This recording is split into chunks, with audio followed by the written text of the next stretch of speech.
সুপ্রিয় দর্শক, আসসালামু আলাইকুম।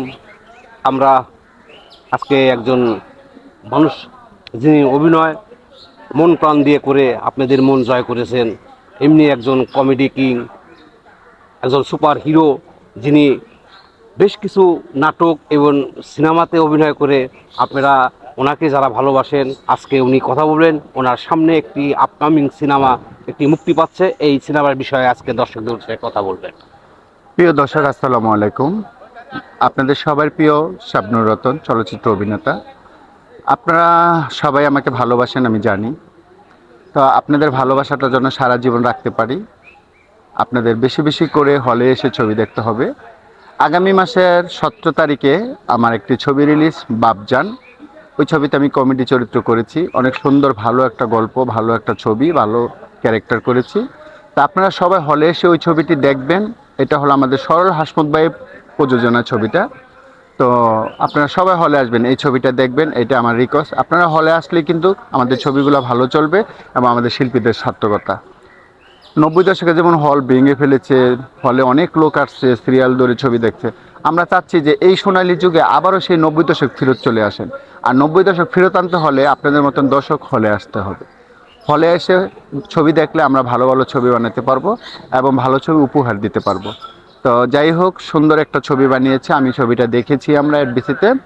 বাপজান ছবিটা দেখতে আসলে আপনারা 17 তারিখে হলে চলে আসবেন। সবাই শুভ মুক্তি। আপনারা সবাই দোয়া করবেন বাপজান ছবিটা যাতে ভালো যায়। ভালো গেলে ওই প্রযোজকটা আবার নেক্সটে আরেকটা ছবি বানাবে। বাপজান ছবি আসলে অনেক সুন্দর গুণী অভিনয় শিল্পী অভিনয় করেছেন, এদের বিষয়ে দুটি কথা বলেন। বাপজানে অভিনয় করেছে আমাদের সাদিয়া মির্জা, আপনারা সবাই জানেন, বাংলাদেশ মিস সুন্দরী সাদিয়া মির্জা। মান্না ভাইয়ের সাথে কাজ করছে, রুবেল স্যারের সাথে কাজ করছে, শাকিব খানের সাথে কাজ করছে, আমিন ভাইয়ের সাথে কাজ করছে, অনেক বড় বড় হিরোদের সাথে কাজ করছে। একজন গুণী অভিনেত্রী। আর আরেকটা হিরো কাজ করেছে, হিরোটার নাম অবশ্য আমার মনে নাই। ঠিক আছে, যাই হোক, হিরোটাও অনেক ছবি করেছে। তো তারপর কাজী হায়াত আঙ্কেল আছে। কাজী হায়াত আঙ্কেল তো একটা বিশাল মাপের ডিরেক্টর, বিশাল মাপের শিল্পী। তারপর আমাদের সরল হাসমত ভাই একটা প্যারালাল ক্যারেক্টার করেছে, একটা নতুন কিছু ধামাকা একটা ক্যারেক্টার। সেই ক্যারেক্টারটা আমি গোপন রাখলাম, আপনারা হলে দেখতে পারবেন। আর আমি করেছি কমেডি চরিত্র, আমি লেসপিতা বিক্রি করি, লেসপিতার ক্যারেক্টার করেছি। তারপরে আমাদের নেচার অভিনয় করেছে, আরও অনেক শিল্পীরা আছে, তো সবার নাম আমি জানি না। তো আপনারা সবাই হলে এসে ছবিটা দেখবেন, এটা আমার জন্য, আপনাদের জন্য শুভকামনা। বর্তমান এই তরুণ প্রজন্মের জন্য এই বাপজান ছবি দর্শক আবারও হলমুখী হলে আপনাদের পরিকল্পনা আরও কী থাকবে, এই বিষয়ে দুটি কথা বলেন। যদি আমাদের দেশে তো বাবা মাকে সবচেয়ে বেশি ভালোবাসে সন্তানরা, সেই বাবা মাকে নিয়ে এই গল্পটা।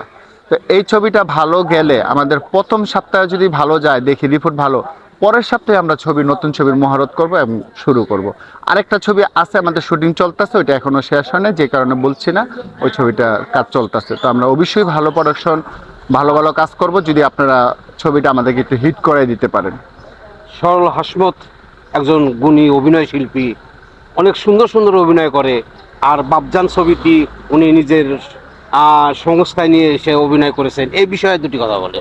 সরল হাসমত গুণী শিল্পী, এটা অবশ্যই ঠিক আছে। সরল হাসমতের সাথে আমার সবচেয়ে বেশি কাজ হয়েছে পাঙ্খু জামাই, রংবাজ, মানে প্রতিটা ছবিতে সেও কমেডিয়ান, আমিও কমেডিয়ান, আমরা বিভিন্ন চরিত্র কাজ করেছি।